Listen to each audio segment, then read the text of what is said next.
Rimuru and Iruma's Adventures in the Netherworld by MU1622. Chapter 18. Kiriwo's True Ambition. Iruma Point of View. After going through the necessary steps to get permission to stay overnight, the four of us head back to the Magiat battler room. While we set up our sleeping bags on the floor, Kiriwo is working on the fireworks in the corner.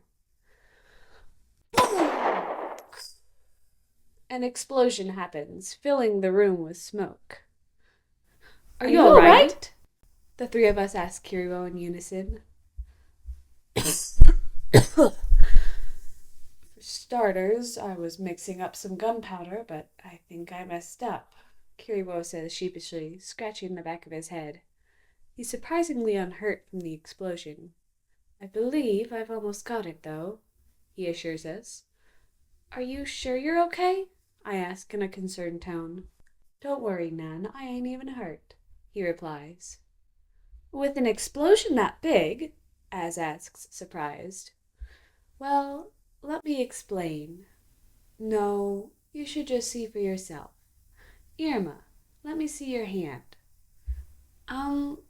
Okay, I say before reaching for Kiriwo's hand, but I'm stopped by something. Is this a wall? I ask, pressing my hand against an invisible flat surface. Yes, it's my bloodline ability, barrier, he clarifies. Can't Rimuru do something similar, Master Iruma? Az asks. Yeah, she can. Clara then licks Kiriwo's barrier. Your magic isn't as yummy as Riri's. Hers is sweeter, she says. What? Kiriwo says, looking very confused. Why do you keep doing that, Valak? It's revolting, Az chastises Clara. After an awkward pause, Kiriwo continues. Well, moving on. Because of this power, I've been able to survive, despite not possessing much magic. Oh, I see. I better get back to experimenting. We don't have much time, and this is more difficult than I expected. It's hard to make something you've never seen before, Kiriwo says. I bet Rimuru's seen fireworks before. She could probably help with this if she were here. Let me think. If I could find an example... I think for a moment, and an idea pops into my head. Isn't there a fireworks scene in First Love Memories? I could just go and ask Omri if I could borrow her copy. I'll be right back, I tell my friends and leave to go see Omri. I'm standing outside her room when I hear something unexpected. But why not? I hear a booming voice ask from within Omri's office. No means no, that's why. Come on, please. No! I slowly poke my head inside and find Omri arguing with Veldora. Am I interrupting something? I ask hesitantly, not wanting to get involved in their quarrel. Oh, Iruma, what are you doing here? Omri asks. I need to ask you about something, but why aren't you here, Veldora? I'm pretty sure Rimuru wanted you to stay back at the mansion, I say, knowing that Rimuru wouldn't want Veldora wandering around Babbles without supervision. He's probably taking advantage of the fact that she's not around right now. I ran out of manga again, and Rimuru was busy and won't respond, so I thought this girl would let me borrow hers, maybe. Please don't tell Rimuru, he pleads. I don't have any way to tattle on you even if I wanted to. You should still head back, though. Omri isn't going to budge on this. If you keep bothering her, I will tell Rimuru when they get back, I say, trying to imitate how I've seen Rimuru deal with him. Veldora starts to sulk. You guys are no fun. I just wanted to read some manga, he whines as he leaves the room. After an awkward pause, I ask, Omri? Yes? I hate to ask you this, especially after what just happened, but could I borrow Volume 8 of First Love Memories? I ask reluctantly. Absolutely not, she yells firmly. Could you consider it, please? I say, cringing a little at her fervent refusal. No way! These are vital forbidden texts I received from my father. I can't go letting them out, she explains, sounding irritated by my pleading. I guess she isn't going to let me borrow it. I'll have to manage without it, I guess. Right, I understand. I shouldn't have asked you. Sorry. I apologize. I guess we'll have to make fireworks with no example, even if it's harder. I say, half to myself. Henri's stern expression suddenly changes to a softer one. Wait, make what now? Fireworks? The night blooming sky flowers? She asks eagerly. Yeah, that's right. I want to make some to set off at the battler party, I explain. Henri's eyes sparkle with excitement. Goodness, look how late it's getting. I am exhausted. I'm so tired that I might forget I left this book right here on the table accidentally. Whoops. But if I did, I could come get it tomorrow evening, Omri says in an exaggerated tone. After a moment's hesitation, I quickly realize what she's trying to do. Thank you so much, Omri! No, I told you I was just going to accidentally forget, Omri says, sounding flustered. But still, thanks for doing this. I thank her again. I wrap the book with some paper I found lying around so the cover stays hidden and rush back to my battler's room. So that's what they look like, Kiryu exclaims. They're super pretty and nothing like I was picturing, Clara says.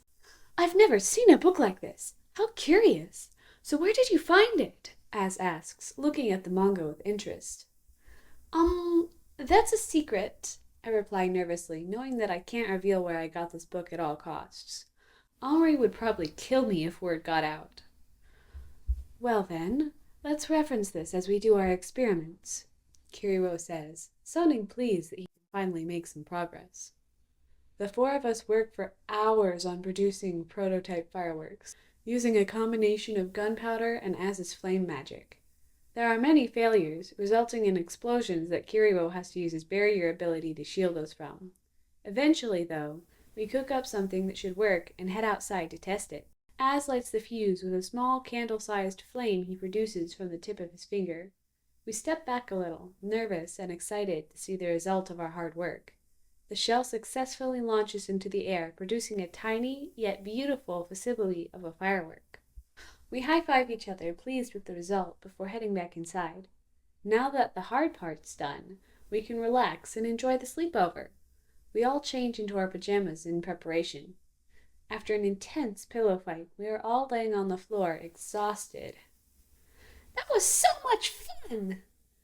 So, this is a sleepover. I've never had so much fun. Right before going to bed, I say, panting, since I'm still out of breath. Tomorrow, I might not be able to move, Kiryu says, also breathing heavily. We should probably get some sleep now, I say, feeling tired. It's ironic. It already feels like a dream. I had 4 new students join our battler, had a sleepover, and even made something new. I'm sure this battler party will be the best one yet, Kiryu declares excitedly. I bet you're right, I reply, also pumped for tomorrow's event. Iruma, thanks so much. This has been great, Kiryu says. Sure, I say. Kiryu's phone starts to ring, interrupting our conversation. Oops, sorry, get some sleep. I need to get this real quick, Kiryu says, and leaves the room to take the call. Third person point of view. Hello? Kiryu answers his phone. Again, Four Eyes! What did I say about letting it ring more than once? The loud male voice on the phone screams. Oh, I was just doing some work with the other members, Kiryu says, smiling. Shut up! I don't care! You better be getting ready, the man shouts. Oh yes, of course I am, the boy reassures the man on the other end. Now listen, don't screw this up. We two are going to destroy the demon school babbles together. They're holding Sullivan after the tip I gave them, so he won't be back at school for a while. We've got some decent pawns now, too. The time for us to cause a storm has come. Make sure we have total access to the machine. Got it? Yes, sir. It's good to go, he reassures the man on the other end. We'll start after the countdown to Party Eve. There'll be a bunch of students in the central plaza waiting for the bell. That's our target, the man explains. But something like that would cause a huge disaster, right? Hiro asks, not sounding at all troubled by the potential result, despite his words. The more carnage and casualties, the better. What's necessary for us to pull this off are your abilities and the machine. You're the linchpin of our plans, so be ready, the man proclaims. I will. We've been planning this for years. There's no way I'll let that effort go to waste. Kiryu pauses for a moment, getting the odd feeling of being watched again. I need to go. I think the new members might be wondering what's taking me so long. Goodbye, bro. He makes up an excuse to end the conversation. Kiryu hangs up the phone abruptly and glances around himself, feeling uneasy. There's that feeling again. I've been getting it even more often lately. The next day, Iruma point of view. Az and Clara spend time setting up the launch pad for the fireworks in our tiny plot of land that was set aside for our battler. Sorry I couldn't help out with this part. You guys did a great job. I apologized to my two friends. Don't worry about it, Master Iruma. You have done plenty. We don't need you overdoing it and wearing yourself out. Az assuages my fear that they might be unhappy with me for not helping. Hey, by the way, where's Kiryu? I asked, looking around. He said he had a personal matter to attend to and ran off, Az answers. Kiryu point of view. Within my secret room, I walk towards my masterpiece, the magic-enhancing apparatus, Gabuko. I remove the tarp that covers it and give the cold metal surface of Gabuko a loving stroke. I look forward to working with you, I whisper to the machine. I grab a nearby cord and plug it into the device. It's been so long. At first, I wasn't sure I would be able to pull this off, but with my bro's advice, and with the help from my cute little numbers, so blinded by enthusiasm who are none the wiser, I think I'll be able to make this work. Beating them all was so well timed. I have to think it was destiny. I'm sure it'll be one hell of a party. I look at the clock on the wall and realize that I don't have much time. Oh, what am I doing? I need to get ready. I recognize that I'm missing some parts I need. I walk to another part of the room to grab them. As I'm rifling through a pile of stuff, I hear a voice from behind me. I freeze, horrified that someone has found my secret lair. Oh, Kiryu, there you are! I hear the familiar voice of Iruma come from the doorway. How the hell did he find me? This place is secret. How could he have even gotten in? Iruma point of view. Oh, Iruma, thank goodness it's just you. You gave me quite the scare. I was rendered speechless. Oh, I'm sorry. I apologize. How'd you get in here anyway? Kiryu asks. I wanted to talk to you about tomorrow, so I was looking around for you. Then my ring suddenly started pulling me through the whole school.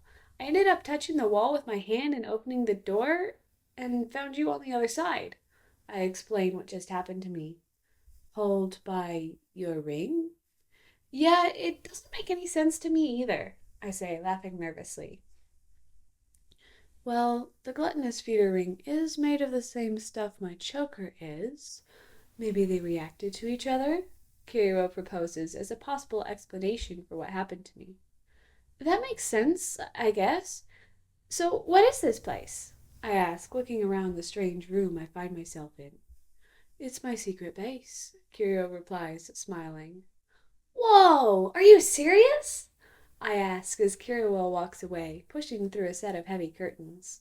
I hear some rustling and movement, as if things are being moved around behind it. Iruma, come take a look, Kiryu says mysteriously, poking his head out from behind the curtains we just went through.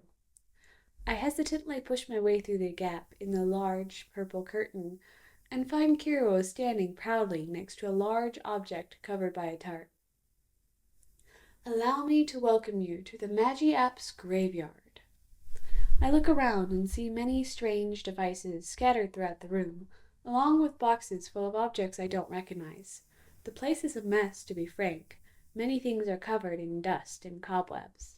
A Apparently, back in the day, this battler would make a bunch of weird things that would get them in trouble if they were ever caught. So they came here to work on that stuff in secret. But all that's left now is junk. Then what were you getting ready for in here? Do you really want to know? Kirill asks ominously. Once you know about it, there ain't no turning back. I stand there silent, not sure what to make of what Kirill is saying. Ready? Here it goes, Kirill announces as he pulls on a rope hanging from the ceiling. I wince and cover my eyes with the sudden burst of light that fills the room. When I look, I see a huge window to the outside, its view overlooking the main plaza. Wow! Didn't expect that, did you? I stand, looking out the massive pane of glass, enamored by the great view. Take a look at just below the tower, right in front of the central plaza. Kirill points to a large bell tower containing a large golden bell shining in the sunlight. That's the bell of ceremonies. It rings to signal the end of the party eve, and then the party day begins. Kirill goes on to explain how this window is special, blocking all sound and sight from the other side. This is to help keep the room a secret. He's the only person here who knows about it, that is, until I barged in a moment ago. That's why he looked so shocked to see me standing in the doorway. Can I share something personal with you? Kirill asks, still looking out the window in front of us. Sure, you can share anything with me, Kirill. We are friends, after all. Thanks, Iruma. You're always so kind and easy to talk to. I can't help but put my guard down when I'm around you. I want to tell you about my dream, my ambition, my goal in life. I listen intently to Kirill's words, not wanting to miss anything since this seems so important to him. I want to create a world where the weaker demons like myself can stand equal with the stronger ones. That's why I joined this battler. Magical apparatus can help close the power gap between us, putting all demons on equal footing. That's what I desire most from life. It's my only purpose. That's a great dream, Kirill. I think everyone should be treated equally too. It's not fair that you've been bullied and abandoned for the way you were born, I say, trying to show some sympathy for my friend's situation. Kirill smiles warmly, touched by my nice words. Thanks, Iruma. I really needed to hear that. I can't talk to anyone else here about this, since I don't think high-ranked demons would appreciate my ideas. Kirill pauses and presses his hand on the window. You know, from up here you can't tell who has a high ranking or a low ranking. They're all equal, no difference whatsoever. Kirill's eyes sparkle with passion. It's beautiful, isn't it? He says as he closes his eyes and turns to me, smiling. I want the whole world to be this way, he proclaims excitedly. I smile back, pleased by how happy my friend seems right now. Thanks for listening. You're not like any of the other students. I'm so glad I got to meet you. I'm glad I met you too. I can't help but feel a connection with him. We're so similar. Little to no magic, bad parents, secrets that we can't tell anyone. Maybe someday I can tell him the truth about myself and he'll just smile at me. Iruma? He asks, snapping me out of my daydream. Huh? Oh, right. Anyway, let's just make sure the fireworks are a hit. It's the first step to a world without a power gap you've been wishing for, I say passionately. Yep, sure is. In fact, the reason I came here was to mentally prepare myself. Kirill, I say, grabbing his hand. The grand prize! We should go for it! The grand prize? Kirill asks, seeming to be both surprised and confused. Oh, crap! I got too excited. I frantically let go of his hand and backpedal. Oh, sorry. Maybe that's too much for us to handle. Well, the grand prize is usually taken by large battlers with high-ranked members. A little battler like us can't compete with them. Don't you see? It would be perfect if we win. All those high-ranking demons, they'll practically die from shock when they lose to us. You work so hard, and I want to prove that to the whole school. We have no choice. It's the only way to get you closer to your goal. So, let's go for it! I shout while filled with passion. You say some things that I never would have expected you to, Iruma. That's a compliment, just so you know. Oh, wow, really? You think so? Yeah, you're full of true ambition. I must say, you and I, we're so much alike, Kiryu says happily. Well, time for us to go. Can't leave all the preparating to those other two now, can we? Kiryu and I walk to where Az and Clara are finishing the area where we're gonna launch the fireworks and find the two demons arguing over something. This is about what I expected, I say defeatedly. The launch pad is all ready, Clara yells excitedly, eyes sparkling. I look at the once simple launch pad and find that it has been gaudily decorated with ribbons, neon paint, flowers, and stuffed animals. It's got your style for sure, Clara, I say flatly. Yeah, I worked so hard on it. Isn't it amazing? I tried to stop her, but, a fed-up Az asks. It looks fine to me, Kiryu adds. We're actually going to use this? Az shouts, astounded that Kiryu is okay with the current state of the launch pad. Clara begins jumping up and down with excitement at Kiryu's words, and I just laugh nervously. Tomorrow's the day we show the school our hard work. I can't wait. The next day. Party Eve has arrived, and everyone is enjoying themselves. Unfortunately, Grandpa and Rimuru haven't returned yet, which is leaving a lingering worry in the back of my head. I can't help but feel guilty enjoying the festivities, knowing that they're probably sitting in cold, dark jail cells right now. Both of them would want me to have fun, though, even if they're not around. It's not like I can do anything to help them anyway. The most I can do is try my best not to put myself in danger, since Rimuru is absent. I'm sure both of them would be devastated if I got injured somehow while they're not here to protect me. I push negative thoughts out of my head and decide to scope out the other battlers along with my two friends. Kiryu says he needs to rest before tonight, so we go to enjoy the party eve without him. Step right up!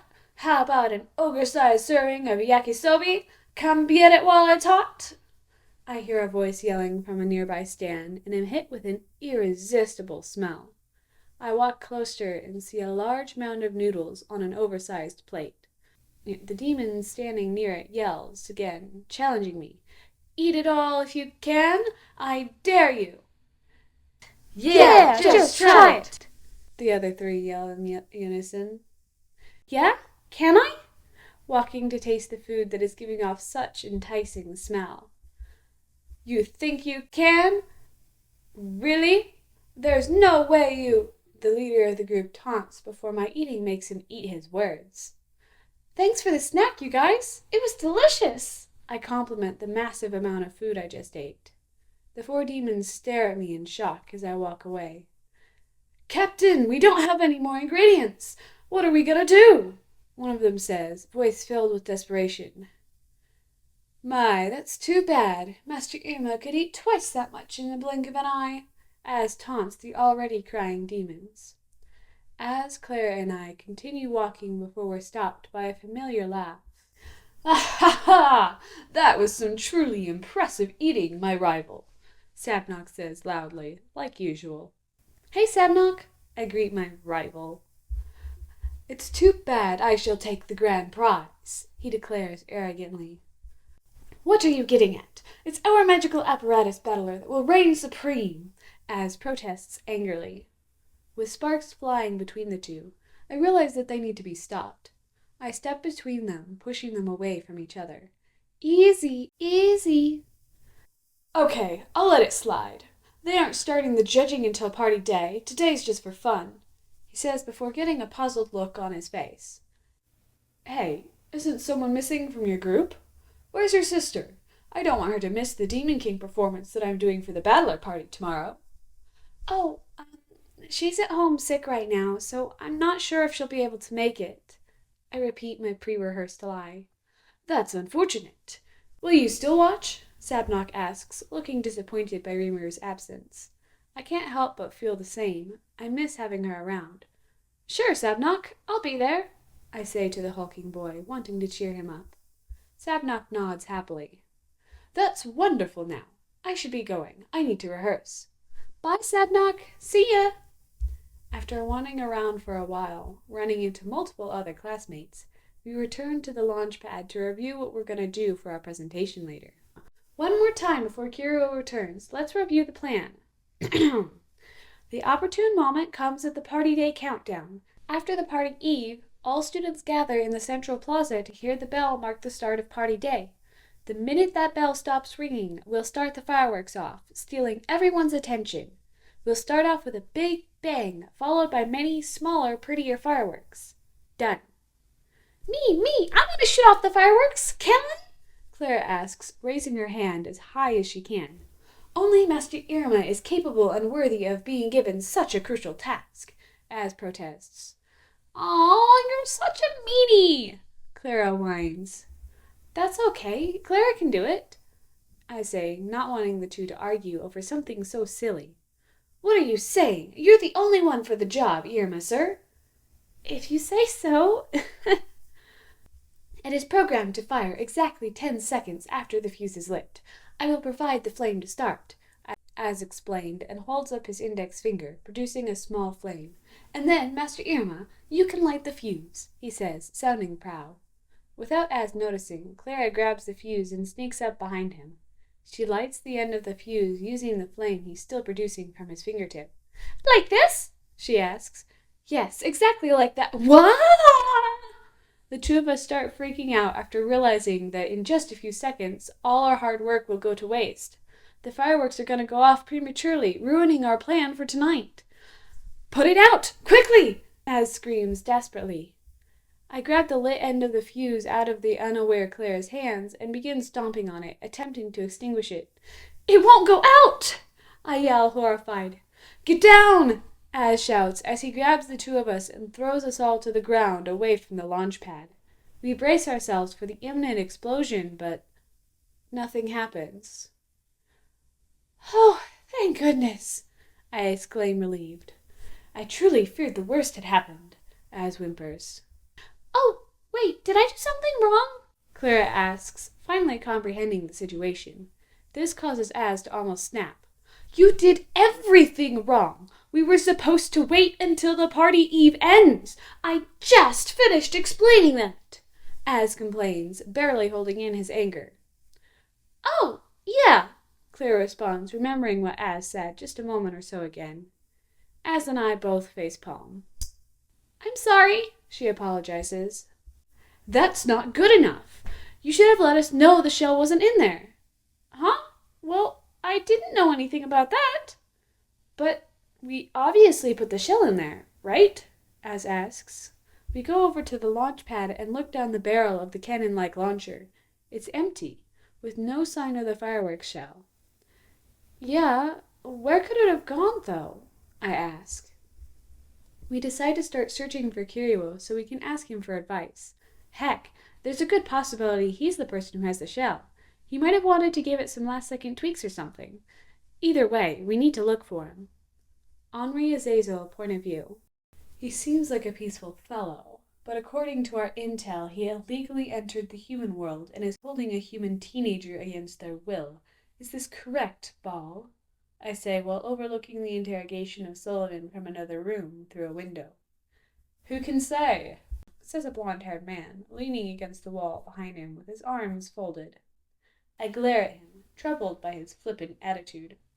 Yeah, that's the story my trusted little birdie told me, and I'm sticking to it. Besides, you have your own intel, right? Yes, I do. Even so, holding one of the three greats here for so long is quite rude. So, what to do, I wonder? Might as well take your time. If this comes to nothing, all the better. Though I'm being totally frank with you, this might very well be what you call the calm before the storm. What in the Netherworld is that supposed to mean? In addition to holding Sullivan, we are also holding his granddaughter, making the situation more tenuous. I suspect the girl isn't who she says she is, since her brother is a suspected human, and she isn't. I've seen humans before, and despite her outward appearance, she isn't one. I don't know what she is, to be honest. As a certified specialist on all sorts of creatures that end up in the Netherworld, I've never come across anything like her in my many years. That is the real reason why we are holding her here, so that once we have the current predicament taken care of, I can investigate her next. Iruma point of view. Our search for the head of our battler leads us to the school building. We are walking down a hallway when the whole building begins to shake violently. I cover my head, afraid the ceiling is going to come down on me. What in the world? Az yells. Clara cries out in fear and clings to Az. After a few seconds, the shaking stops, just as suddenly as it started. Oh, wow! Clara says, looking around wide-eyed. That was... What happened? Az asks, utterly flabbergasted by what felt like an earthquake. I rush over to them, concerned that they might be hurt. Az? Clara? Are you okay? I ask. Yes, Master. Totally fine. Oh, good. Looks like everyone else is okay, too, I say, looking down the hall at the other nearby students. What even was that? Az asks. I have no idea. We should probably get out. I get stopped by an invisible wall. It's in between me and my two friends, separating us. I fall to the floor after bumping into the unexpected object. Ugh, that hurt, I groan, rubbing my head. Iruma, sir! I'm fine, but it seems like there's some kind of barrier here, I say as I touch my hand to the solid wall that I just bonked my forehead on. The students around us find more walls, screaming and yelling as they start to panic. All of us touch it, including Clara, pressing her face onto it like a window. It's just like Kirio's magic. It's the same, she says, with her face still pressed against it. What? I ask, not understanding her distorted speech. It tastes like Kirio's magic. It's the same, Clara repeats after removing her face from the wall. Yeah, it does seem to be the same as the barrier Kirio showed us. How strange, Az says, observing the barrier. But why is it here? I ask.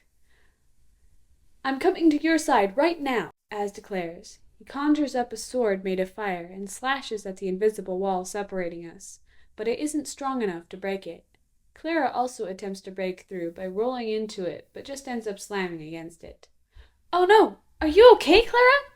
I ask, knowing from personal experience how solid the thing she just ran into is. She just nods her head and gives me a thumbs up. It's astounding that someone with such limited magic would be capable of creating such a formidable barrier, let alone erecting them all over the school. If this was done solely by Kirio, who just happens to be missing at the moment, he has likely been planning this for many years, Az speculates. I don't know why he's done this, but something must be wrong. I need to go find him, I say, getting worried about the implications of the barriers. Yeah, but where could he be? We looked all over, and now the barriers are hindering our movement. Wait, there's one place we didn't check. Kirio's secret base, the Magiep graveyard. I can't be sure, but there's this one place I can think of that Kirio might have gone. But how will I navigate through the maze of barriers? I think to myself, still not sure how I could pull this off. I may be able to help with that. Ciel, is that you? Yes, Master instructed me to aid you in his absence. Is Rimuru okay? They told me they were in jail. Yes, Master is fine. No puny jail cell can contain him. He is there of his own free will. So, how can you help me with this? What are you going to do? I will assist you in the use of a skill you've never learned properly. It will allow you to visualize all the barriers in the school, making it possible to navigate through them. What skill? Magic sense. I remember how unpleasant that training was and cringe at the thought of experiencing it again. Do not worry. With my help, it will not be nearly as difficult. All right, Ciel. Please help me. I'm ready. Prepare yourself. I will activate the skill without your intervention, controlling it for you. Suddenly, I feel like my brain is on fire, getting a piercing headache, unlike any I've experienced before. I fall to my knees, clutching my head and wincing from the overwhelming sensation. Master Iruma, what's wrong? Az yells desperately, unable to reach me because of the barrier. Iruma-chi! Clara cries out, banging on the invisible wall frantically. After a few seconds of the searing pain, it begins to subside. As I come back to my senses, I realize that I can see everything in the whole school all at once somehow, although it isn't exactly seeing and more like sensing or perceiving. The details aren't very clear, but I can make out where there are people, where the rooms and hallways are, and most importantly, all the barriers. This is amazing! It was necessary for me to dull the detail of the perception of your surroundings due to your physiology. Your human brain is inferior and unable to process as much data as my master's. Ignoring the fact she just called my brain inferior, I thank her for her help. Thank you so much, Ciel. Do not expect this type of special treatment regularly. I normally only give this level of assistance to my master. I understand. I'm all right, guys. I just tried out a trick Rimuru showed me a while ago that will help me get through the maze. It's pretty tricky and can cause headaches, apparently, but I'm okay now, so don't worry. I reassure my friends since I freaked them out a moment ago. I'm glad you're all right, Iruma, sir, says, sounding relieved. Don't scare us like that, Iruma-chi, Clara pouts. Sorry, I didn't know I would react like that, or I would have warned you guys first. I focus on the room that I believe Kiryu is in and detect that there is someone in there. With only me and Kiryu being aware of the room, it has to be him. I focus a bit more and a path lights up in my mind, showing a route snaking through all the barriers, linking my current location and Kiryu's. I also realized that if I wanted Az and Clara to help me, they would have to take a massive detour to meet up with me, so I need to go alone. Guys, I figured out a way through the maze. That's wonderful! Yay! Just as I'm about to start running to Kiryu, an announcement comes over the intercom. Hello, students! Can you all hear me clearly? Did that surprise you? Well, you can all relax. This was a surprise event created by the new Magic Battler and the Game Battler. The whole school is now a maze. Avoid those nasty invisible walls and head toward the goal, the Central Plaza. We even have prizes for the winners, so get fired up, the voice of Professor Dolly says. You guys should follow those instructions while I look for Kiryu. I'll meet up with you two later, I relay my plan to my two friends. Shouldn't we go with you, Master? Az asks, confused that I would leave them behind.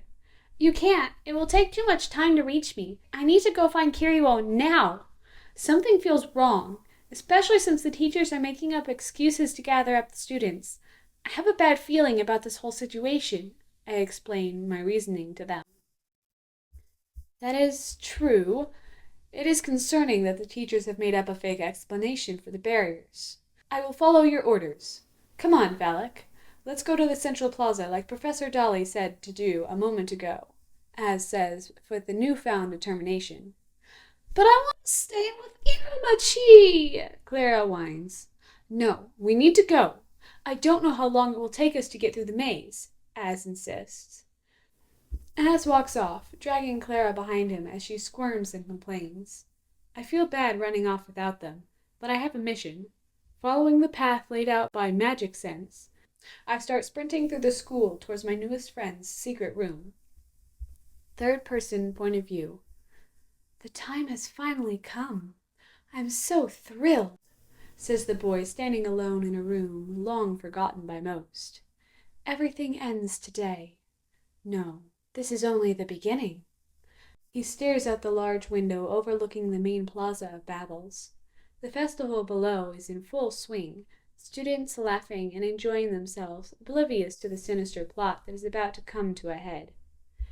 As his face is lit up by the moonlight, he removes his round glasses and pushes his hair back, covering the smaller of his two black horns.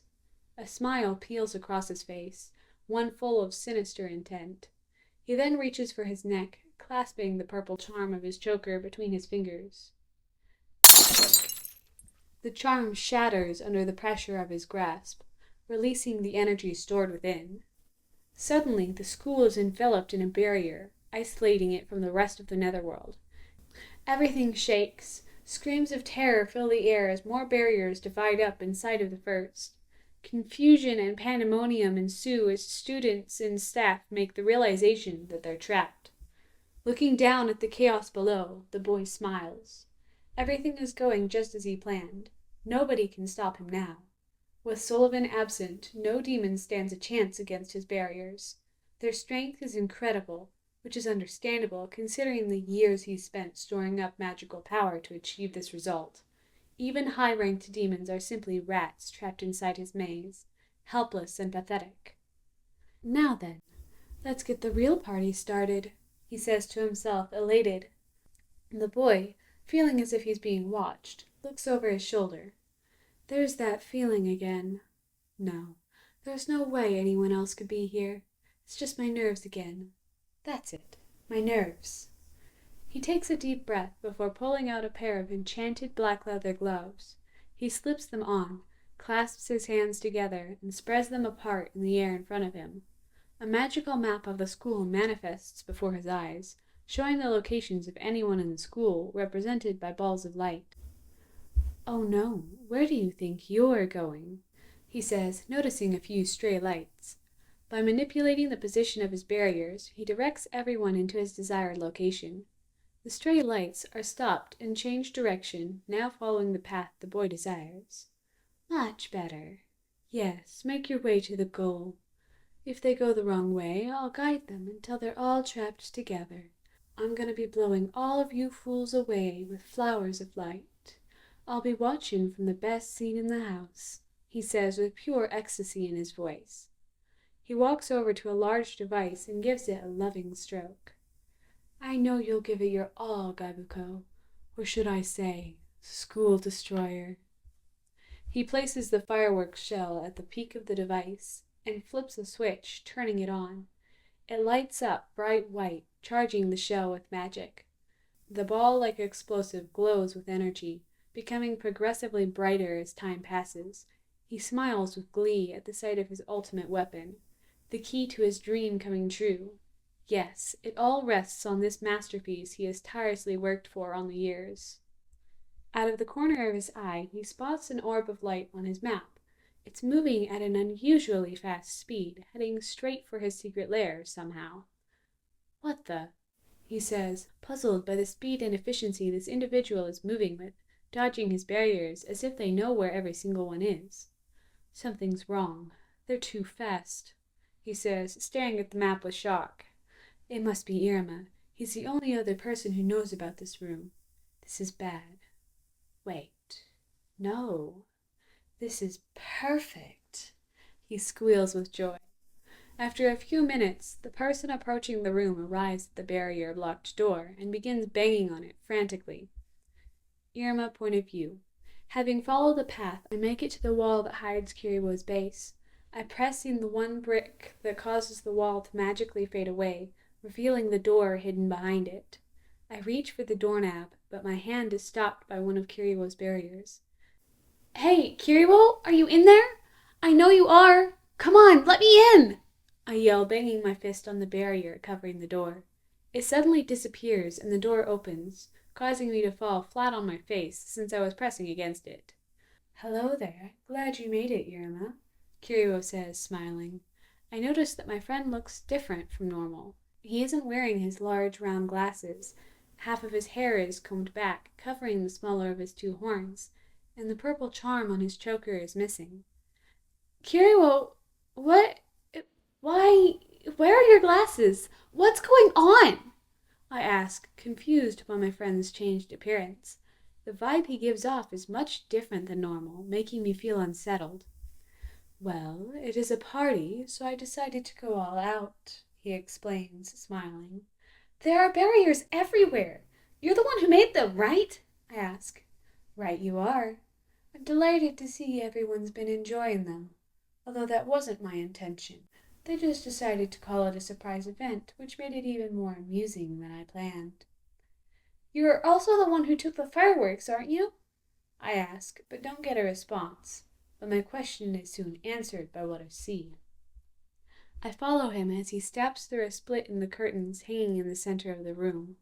I find a large machine, seemingly overflowing with energy, with what appears to be the fireworks shell resting at the top. It is also glowing and sparking as if being charged by the apparatus. There isn't much difference between fireworks and a bomb, the main one being the way they're used. If Kiryu is charging this magic-based fireworks shell with a massive amount of magic, then... No! Fear fills my heart as I make the realization, and I freeze. Kiryu, what do you plan to do with that? I ask cautiously, dreading his answer. I don't want to accept that my friend could be capable of such a thing. Why, detonate it, of course, so I can blow Babbles to smithereens along with everyone here. Kiryu confirms my worst fear in a cheerful voice, giving me the same smile as always. Despite it appearing the same on the surface, it doesn't fill me with warmth like usual, but instead stabs me like a dagger made of ice.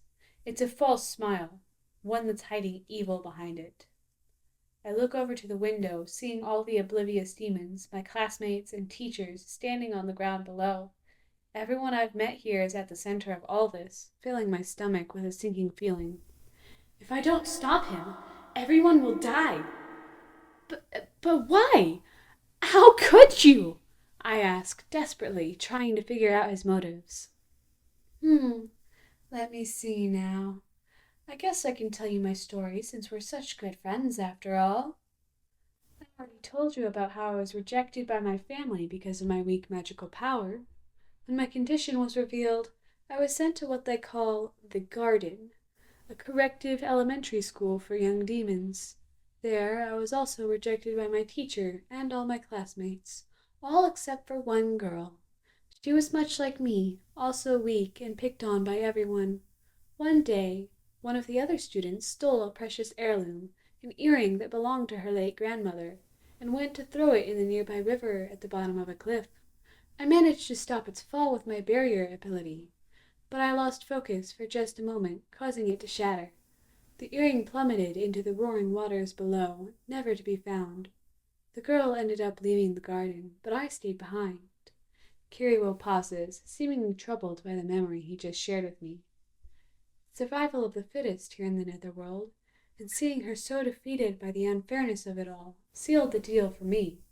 I will never get her expression out of my head, Kiryu says, clutching his chest, overwhelmed with emotion. I look at him from behind with concern. The story he just shared is tragic. Trying to help a friend and failing at the critical moment after giving them a shred of hope? Anyone would be crushed by an experience like that. Kiryu takes in a deep breath. Her face, filled with that despair.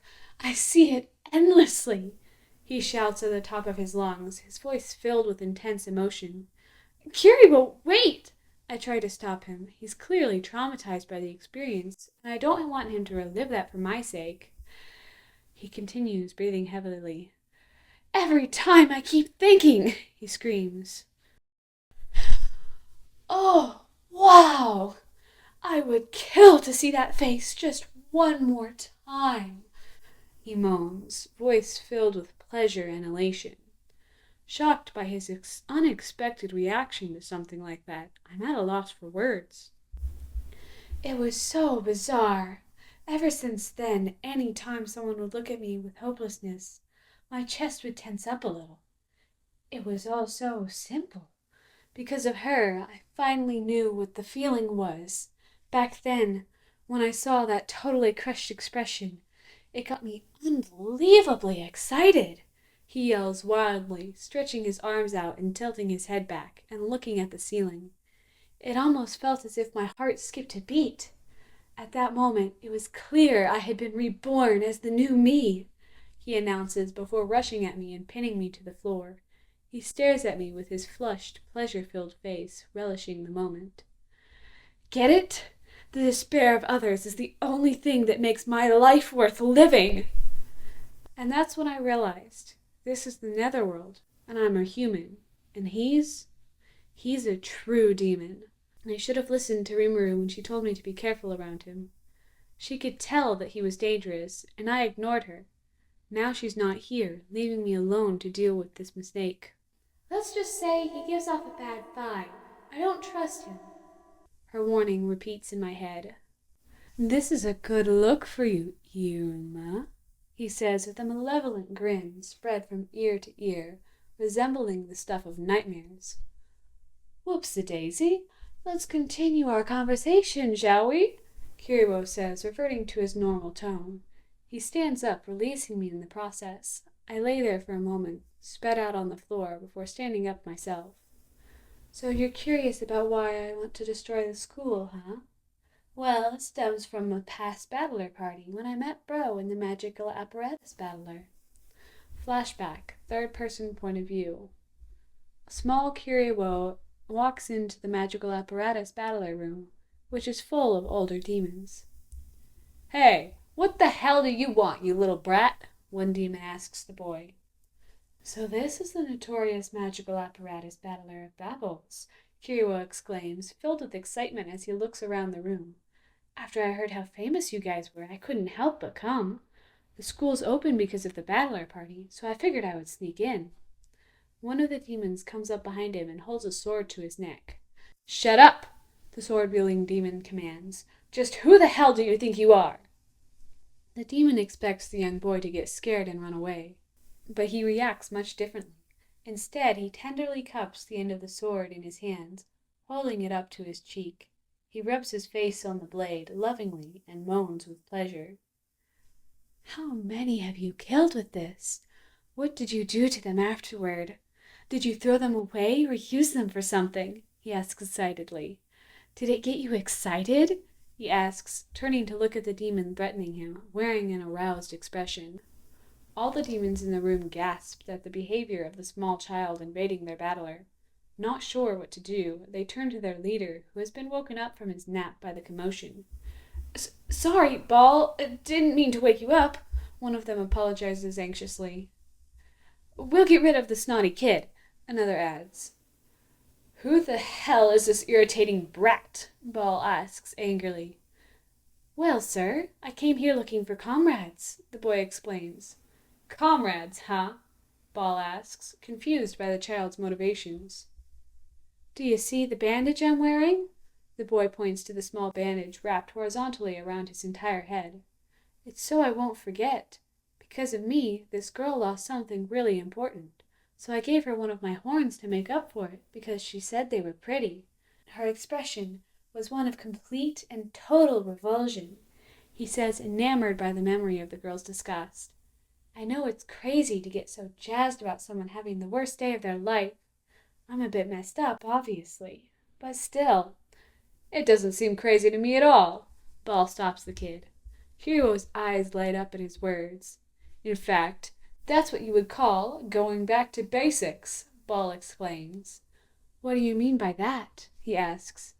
It's how all demons used to be. You've just retained more of that purity than most demons. That said, I totally get how you feel. Ball abruptly stands up and walks over to the window. He pulls back the dark curtains, revealing a view of the school's courtyard. Sit back and listen for a sec. You don't hear screaming or ferocious roars here in the Netherworld anymore. It's so pleasant I want to puke. That's why we, the magical apparatus battler, are trying to return the Netherworld to its original state of chaos. That's my true ambition. Chaos, huh? What do you say, brat? Want to help me achieve it? Follow me now and I'll make sure you get to see it. You'll witness the ultimate despair. Kiryu looks up at the older boy, eyes sparkling at the thought. Iruma point of view.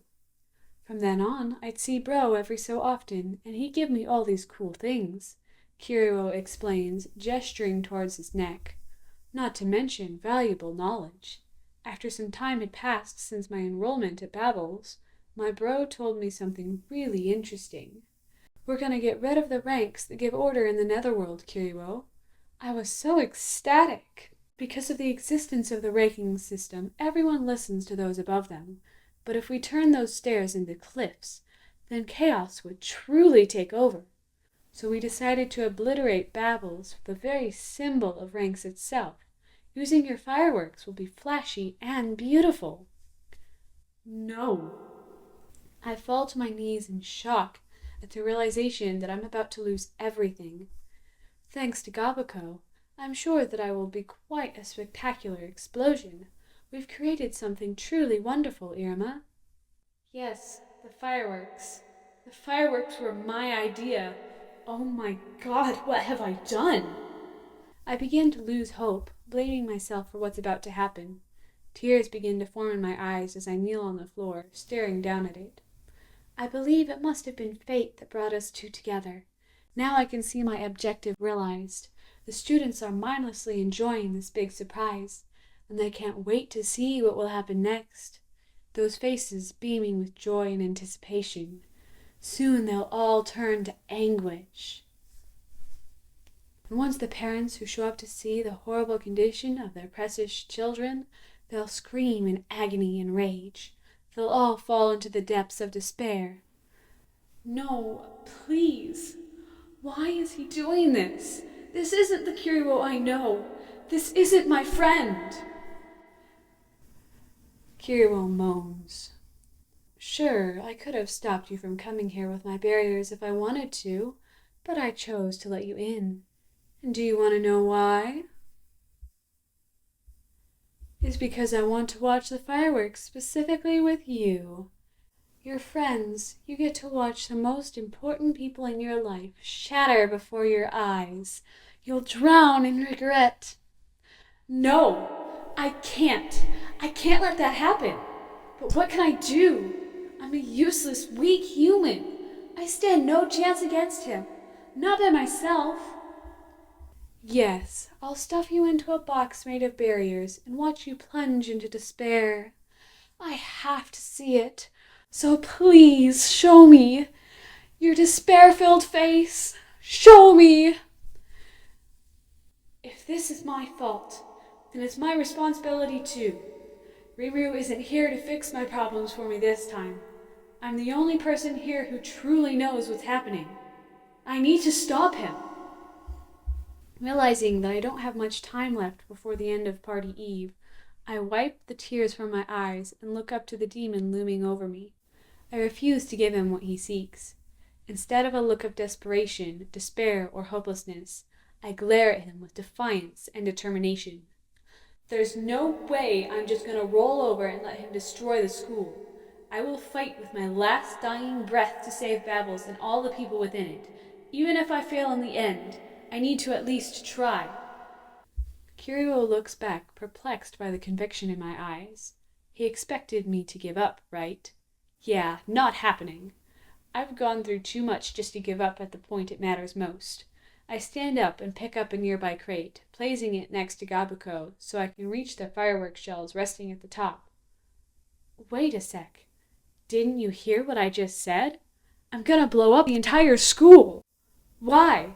Why are you so calm? Everything important to you will be gone. There'll be nothing left. All because of something you made. All of this crap I just dumped on you. Why are you not knee-deep in despair? A deranged Kiryu screeches. Despair is a waste of time. Nothing good comes of it, I say, smiling at the evil demon. I've been through hell in my life, so I'm used to it, you know. Despair won't change the situation.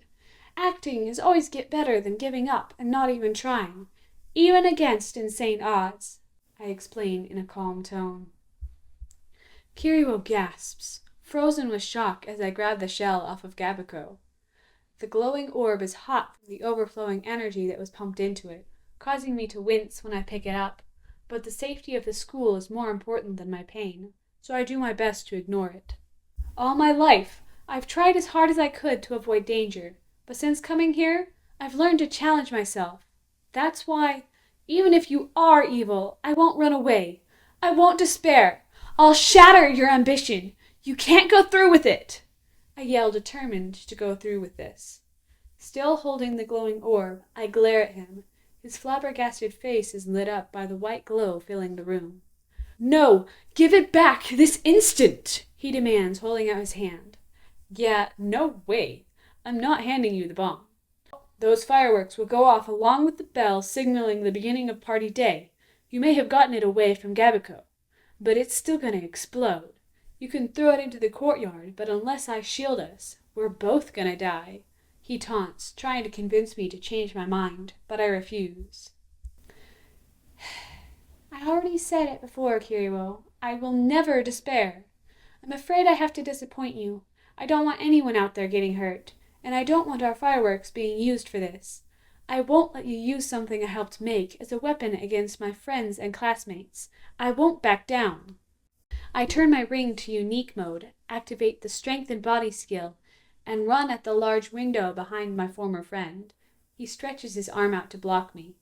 Hey, stop it! What are you doing? He screeches before I shove him out of the way as I run past him, causing him to fall backward and onto the floor. I jump out of the large window with fireworks in hand. Are you crazy? Kiryu screams from the floor behind me, but I don't pay him any mind. Libera! I shout as I hurl the glowing shell away towards the sky. The blue dragon-shaped magic bursts from my palm, even larger than I've used before. Because I was midair when I activated the spell, the kickback from it causes me to slam against the outcropping of the roof below me, flat on my back. The force of the impact knocked the wind out of me, and the combined pain of it and the spell nearly causes me to pass out, but I keep my arm outstretched to continue the spell. Post-impact, I reopen eyes with blurry vision. I watch as the shell climbs into the air, carried by the spell, hurtling towards the barrier above. I pray that it'll be enough to break through the wall of the magic surrounding the school. I manage to stand up again, still being pushed by the stream of magic coming out of my right hand. Boom! A thundering noise shakes the building as the spell and orb collide with the barrier. I watch it closely in anticipation of the barrier shattering, but my hopes are dashed.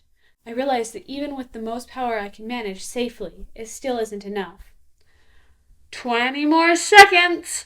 The announcer below broadcasts through the microphone, counting down in anticipation of the bell ringing, completely unaware he's also counting down to everyone's demise. That's why I called you crazy. The barrier surrounding the school is more than strong enough to withstand the explosion. You won't break through with such lame magic. I've waited for this day, the day I see everyone's faces filled with despair. It's the sole reason I created this barrier, you see. The only one who's strong enough to break my barrier is Sullivan, which sucks for you, Kiryu taunts me. Only Sullivan is strong enough, you say? Yeah, maybe not. But if I do this, it'll have major consequences. I might even die from it. But if I don't, I'll die anyway, along with everyone else. I'm sorry, Rimuru, Grandpa, everyone. I reach out to switch my ring to ultimate mode, the forbidden setting only for emergencies. It is designated to unleash the absolute limit of power a human body can tolerate. I've already taken a hit from using unique mode, so it may be too much for me to handle, but I don't care. I've already decided to fight until the end. There's no turning back now. Just before my fingers reach the ring, everything around me freezes. I hesitate, confused. Sheesh, you don't have to go that far, kid. I hear a familiar voice, and a hand rests on my shoulder from behind. I look back and find Rimuru? Who else? She says, chuckling and smiling cockily. What are you doing here? I thought you were in jail. I'll explain later. Don't worry. You've done a good job not letting the freak break your spirit. I'm proud of you, Rimuru says, ruffling my hair. But I failed. I can't break through this barrier. I can't win. Yeah, not by yourself you can't. But you haven't lost. I wanted to let you have this victory all by yourself, but it seems like that asshole made his barriers too strong for that. Let me help you a bit. We'll defeat him together, okay? She says reassuringly. Yes, please help. I don't want the school or my friends to be blown up by something I helped make, I plead. It's my job to protect you and the school, isn't it? Don't worry, nobody will die today, I promise. I'm sorry I caused all this. I should have listened to you when you warned me about Kiryu, I say, regretting how much I trusted the demon who orchestrated this whole nightmare. Rimuru frowns for a moment and then smiles. Hey, don't get bent out of shape. This isn't your fault, Rimuru says, smiling at me warmly. But there's no way you could have known this would happen. Just learn from it and don't assume that what people show on the surface is always their true self. People in general, not just demons, can be very deceptive. I had to learn that the hard way myself. I didn't want to believe someone that I thought was my friend plotted to have me assassinated, but I had to accept it. I denied it until I couldn't deny it anymore when the evidence was overwhelming. In hindsight, that was one of my biggest mistakes. Someone tried to have you killed? Yep, that person tricked someone else into trying to kill me. It still pisses me off when I think about it, despite me being friends with the assassin at this point. Kinda. Rimuru pauses, lost in thought, as if not sure what she just said is the truth, before snapping out of it. But that's not important right now. We have a school to save. Pushing aside Rimuru's questionable choice of friends, I nod my head and look around at my perfectly still surroundings. Did you freeze time or something? I ask, knowing that Rimuru can mess with time. Yes, I did. We're short on time, and I needed to talk to you. So, yeah, Rimuru says, making excuses for why she manipulated time. She did say that it made things messy, so understandably, she's reluctant to use his power. Are you ready? She asks. Yeah, I think so, I reply, believing that I'm mentally prepared for this. Okay, let's get this show on the road, Rimuru says, her voice filled with enthusiasm. With the snap of her fingers, time resumes and everything begins to move again. The spell is still pouring out of my outstretched hand, once again attempting to push me backward. Rimuru comes up behind me and reaches out her arm and places her hand on the back of my right, curling her fingers around me slightly. I look at her face, which is inches from mine, as she has a resolute look on her pale face and her golden eyes sparkle with determination. Okay, this might feel a bit different from what you're used to, so bear with it. I nod my head, signaling my readiness, and she proceeds to close her eyes. I feel a chill as a purplish black mist swirls around her hand. Just like when the spell mingled with fire in Az's spell, Rimuru's magic swirls around my libera and merges with it. The once light blue color begins to be overtaken by one of obsidian. The spell grows drastically in size in a quick burst of energy. If it wasn't for the fact that Rimuru was standing directly behind me, I would have been launched backward by the force. She holds me in place, bracing me against the pushback. No strain is evident in her face, looking serene with her eyes still closed in focus. Once the blackness reached the head of the spell, the barrier immediately shatters. The glass-like shards disperse into a mist as they shower down, posing no threat to the observers below. Okay, that should be enough, Rimuru says, letting go of my hand. I lower mine as well, letting the spell detach. I open and close my right hand a few times as the sensation from Rimuru's magic fades. She opens her eyes, and we watch as the fireworks are carried into the night sky stretching above us. The countdown is continuing as the students chant. 16, 15, 14.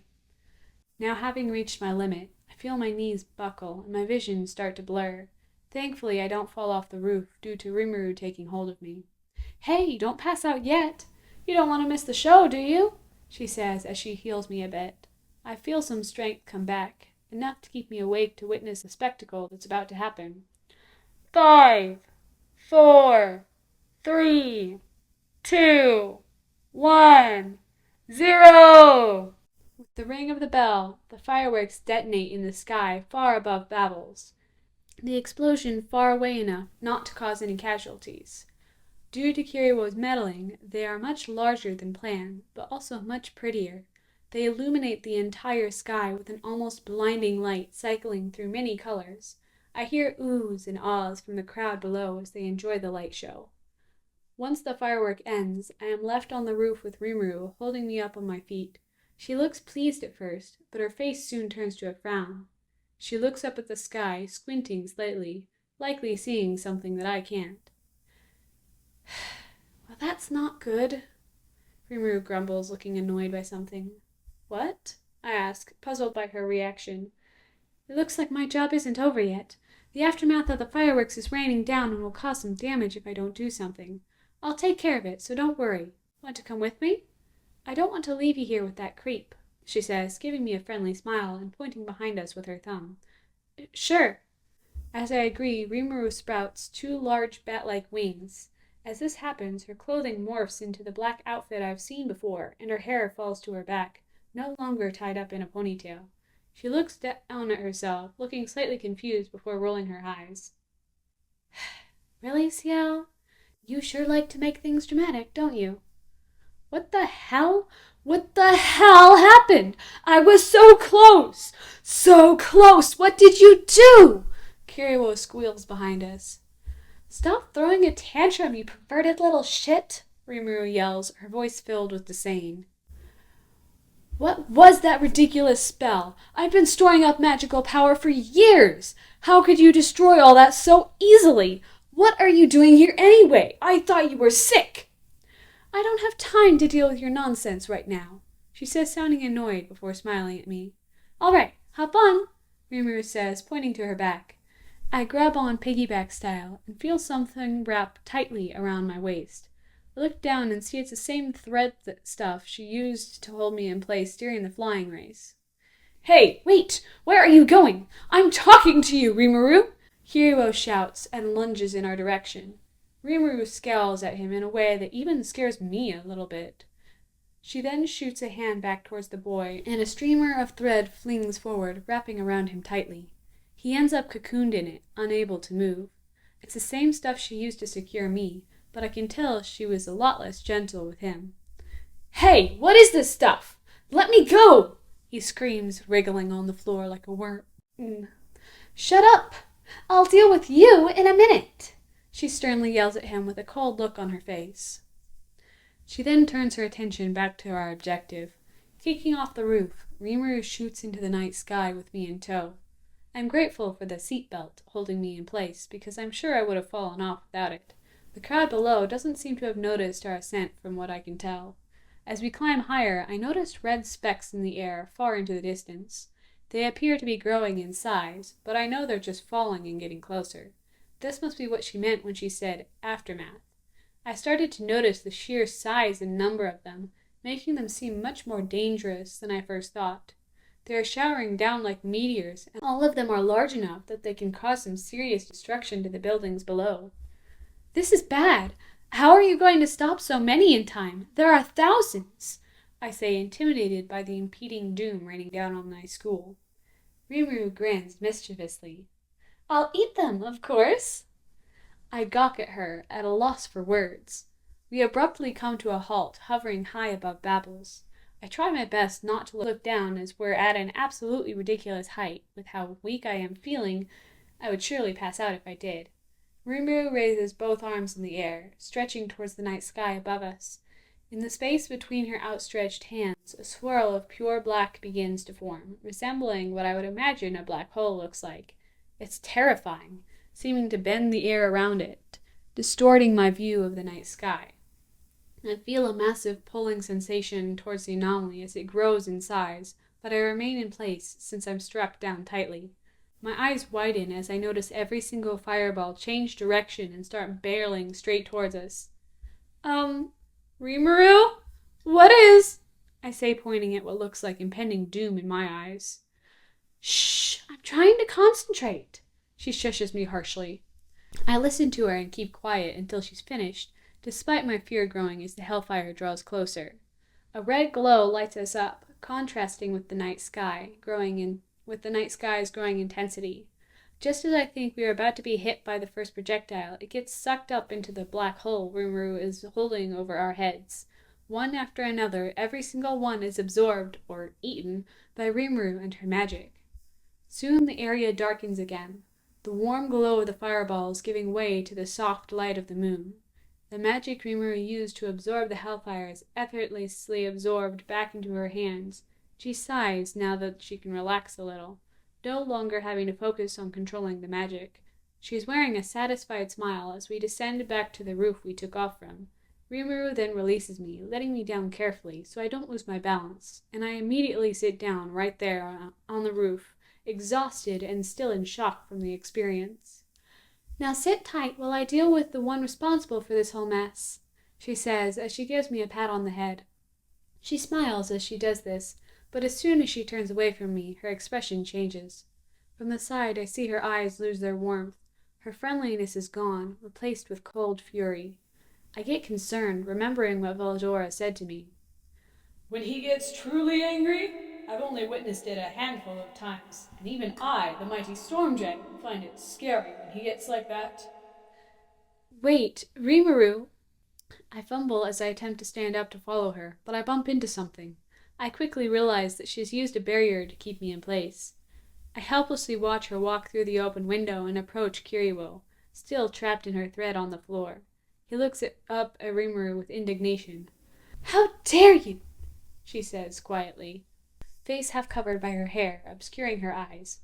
Kiriwo grins devilishly at her, amused by the emotions she's experiencing. "How dare you make him think this was his fault!" Rimuru says, her voice filled with vitriol. She's gritting her teeth, and her hands are balled in fists of anger. Her eyes are now visible, full of hatred and fury. I notice darkness begin to emanate from her body, sending a chill down my spine. Oh no, she's super pissed. Is that killing intent? Is she going to kill him for what he did? After a moment, she takes a deep breath, and the ominous aura coming from her ceases. I'm grateful, since I was worried that I might become a witness to an execution. "How dare you try to blame him for the deaths of his friends? How dare you try to make him feel the same way I did?" Rimuru says, painfully looking like she's going to cry, but no tears come out. Kiriwo looks at her with a mix of excitement, fear, and confusion, not sure what Rimuru is referring to. It takes me a moment, but I remember the story she told, how she had been at fault for the death of a loved one, along with many others she was responsible for as the ruler of a country. The feeling of being responsible for a loved one's death wasn't something she wanted me to experience like she did. That's why she's so infuriated by what Kiriwo tried to do. Rimuru reaches down and picks him up by the chin with one hand, pinching his face in the process, bringing their faces inches from each other. She threatens Kiriwo. "I'm surprised that you managed to get me this angry. It's been a long time since I felt this, you know. But I can't let myself lose control. I'm not in the business of killing children, even if they're evil bastards that probably deserve it. You don't even have a valid reason to be doing something like this. You just want to hurt people so you can get some sick, perverted satisfaction out of their reactions. Disgusting. You're lucky things turned out all right in the end, because if you had broken Iruma, I would have broken you in a way that would make you wish you were killed," she states ominously. Wow, I've never felt such primal fury emanating from someone before. It's exhilarating. And that beautiful enraged face of yours. I want more. Take that anger out on me. I want to feel it again. Hit me, kick me, throw me off the roof. I don't care. I just want to experience that intense anger you just showed me," Kiriwo pleads, aroused by Rimuru's threatening. Rimuru scowls, disgusted by Kiriwo's unconventional reaction to her rough treatment of him. "Wow, you're messed up in the head for sure," she says in an exasperated tone before dropping him roughly on the floor, as if discarding a piece of trash. Rimuru glowers at the boy lying helplessly on the floor. "The Netherworld is outside of my jurisdiction, so as much as I would love to let Diablo play with you, I can't. I'll unfortunately have to leave you with the proper authorities instead," she says coldly. I sigh in relief, glad that Rimuru's letting him go. I'm angry at him myself, but I was scared what she might do to Kiriwo, even if she didn't kill him. Just as she says this, the door to the room bursts open, and multiple demons file in, and with them is another Rimuru? What the heck? And that concludes Chapter 18 of Rimuru and Iruma's Adventures in the Netherworld. Phew, this one was a long one. It took me a while to record. I managed to get it all recorded in one sitting, but it took me a while to edit afterwards. It usually takes me like twice the time to edit the video that it takes to record it. And with my busy schedule, it took a while to in and out manage to get this thing fully edited. But it's done now, and it'll be going up this Wednesday. So, wait, what day is this Wednesday?